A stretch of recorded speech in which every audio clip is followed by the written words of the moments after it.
이번에는 올 한 해 2019년을 우리를 행복하게 한 해외 얘기를 정리해봤습니다. 그야말로 다사다난했던 올 한 해였었는데요. 그중 재미있고 감동적인 이야기를 뽑아왔습니다. 넘버 1. 안락사될 처지의 강아지와 고양이 1400여 마리를 구조한 소년. 미국 조지아주 오거스트에 사는 7살 소년 로만 맥코이는 2016년 프로젝트 프리덤 라이드 활동을 시작한 이래로 1350마리의 개들과 50마리의 고양이를 구조해 화제를 모았습니다.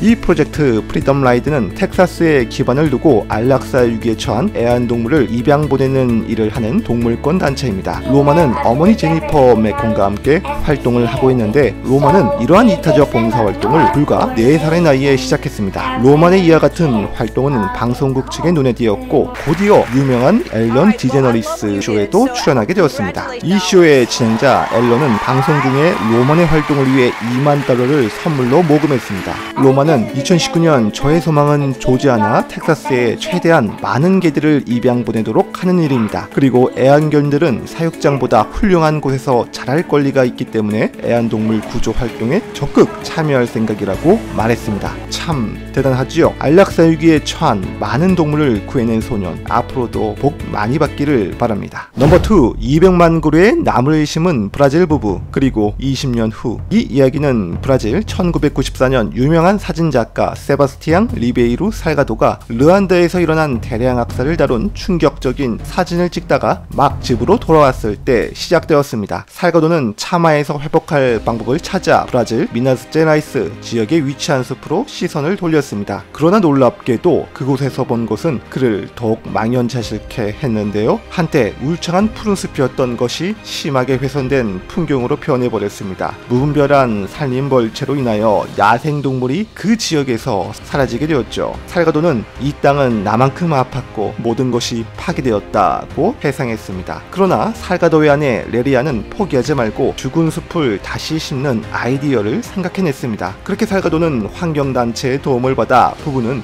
20만 그루의 나무를 심는 데 성공했습니다. 그리고 20년이 지나고 난 이후 이 지역을 다시 방문한 브라질 부부는 지금은 한때 척박한 땅이었던 것이 다시 열대성 낙원으로 탈바꿈했습니다. 현재 숲에는 172종의 조류, 33종의 포유류, 15종의 양서류와 파충류가 서식하고 있습니다. 살가도는 자연은 지구의 것입니다 며 눈물을 흘리며 앞으로 이 같은 일을 하겠다고 다짐했습니다. 이 두 사람의 노력이 없었다면 아직도 척박한 땅이었겠네요. 참 대단한 분들입니다.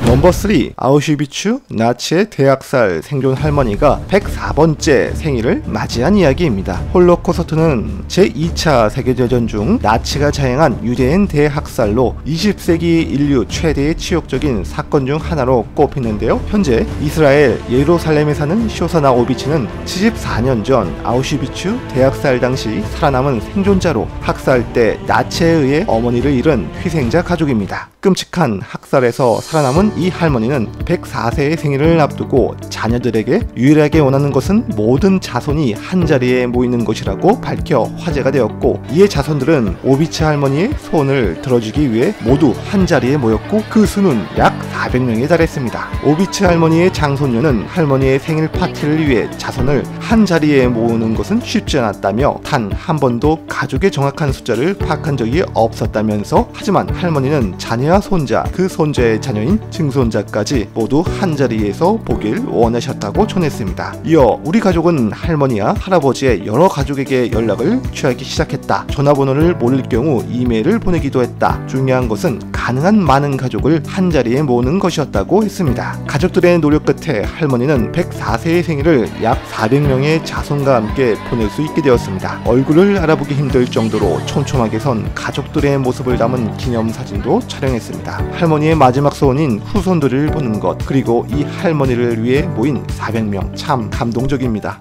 넘버 4. 자선단체에 기부한 어느 구두쇠의 유언. 생전 지독한 구두쇠로 유명했던 한 남성이 암으로 세상을 떠나기 전 1100만 달러에 달하는 모든 재산을 여러 자선단체에 기부한 사실이 뒤늦게 알려져 세상을 놀라게 했습니다. 외신은 지난해 초 만 63세의 나이로 사망한 앨런 나이먼의 숨겨진 선행을 소개했습니다. 미국 워싱턴주 시애틀에 살며 워싱턴 사회보건국에서 사회복지 공무원으로 재직했던 나이머는 동료들 사이에서 지독한 구두쇠로 유명했는데요. 지인들에 따르면 그는 구멍 뚫린 구두를 테이프로 고쳐 신었고 폐점 직전 식료품 가게에 들려 할인품을 구매했으며 심지어 친한 친구와 식사할 때조차 저렴한 패스트푸드점을 이용했습니다. 또한 사회복지사로 일하는 시간 외에도 파트타임 아르바이트를 몇 개 더 해왔다는 것으로 알려졌는데요. 그런 그가 세상을 떠난 뒤 무려 1100만 달러에 달하는 자산을 모아뒀고 이를 불우한 아이들을 돕기 위해 여러 자선단체에 모두 기부하는 유언을 남겼던 것이었죠. 그는 평생 결혼하지 않았고 아이도 없었지만 초반부터 지독한 구두쇠는 아니었습니다. 자동차를 좋아해 스포츠카를 사는 등 자신을 위해 돈을 쓰기도 했지만 2014년을 기준으로 그의 인생은 크게 바뀌고 말았는데요. 그에게 발달장애가 있는 친형이 있었는데 형이 그만 병으로 세상을 떠났기 때문이죠. 그때부터 그는 근검절약을 실천했고 나중에 밝혀진 사실이지만 그는 그때부터 조금씩 여러 자선단체에 기부금을 내었던 것이었습니다. 그에게 기부금을 받은 자선단체는 총 6곳으로 모두 워싱턴주 안에 있는데 그 중에서도 가장 많은 기부금을 받은 곳은 약물 중독에 빠진 여성에게서 태어난 아이들을 지원하는 단체인 PICC로 250만 달러로 밝혀졌습니다. 이 담당자는 그는 그전에도 수백 달러를 기부해왔지만 우리는 유언장 속에 90만 달러를 기부한다는 내용을 보고 놀라지 않을 수 없었다고 회상했다고 합니다. 기부하는 것 선뜻 보통 사람들도 하기 어려운 일인데요. 참 의인입니다.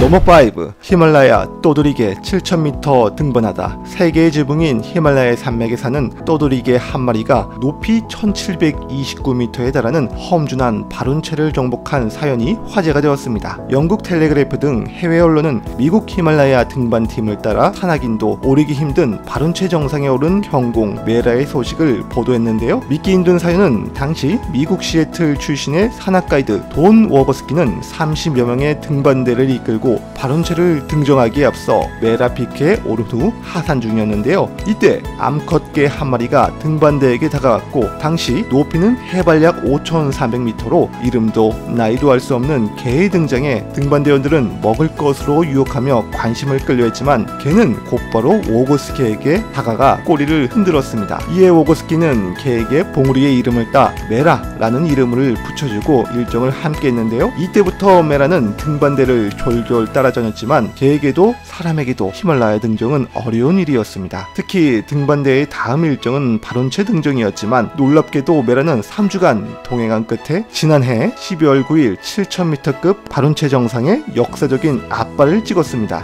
메라의 등정을 가장 기뻐한 사람은 물론 3주 넘게 생사고락을 함께한 워거스키였지요. 그는 발운체 등정은 매우 힘들었지만 메라가 큰 힘이 됐으며 우리 등반대에 큰 행운을 가져다 주었다며 기뻐했습니다. 와, 7000m를 오른 강아지 끝까지 데리고 다닌 산악인들 정말 훌륭하네요. 국내를 돌아보면 딱딱하고 어려운 이야기, 감동적인 이야기가 가뭄에 콩나듯이지만 해외 곳곳에서 크고 작은 감동적인 이야기가 피어나고 있습니다. 앞으로도 이러한 행복하고 재미난 이야기가 우리 한국에서도 그리고 2020년에도 쭉 가득했으면 좋겠습니다.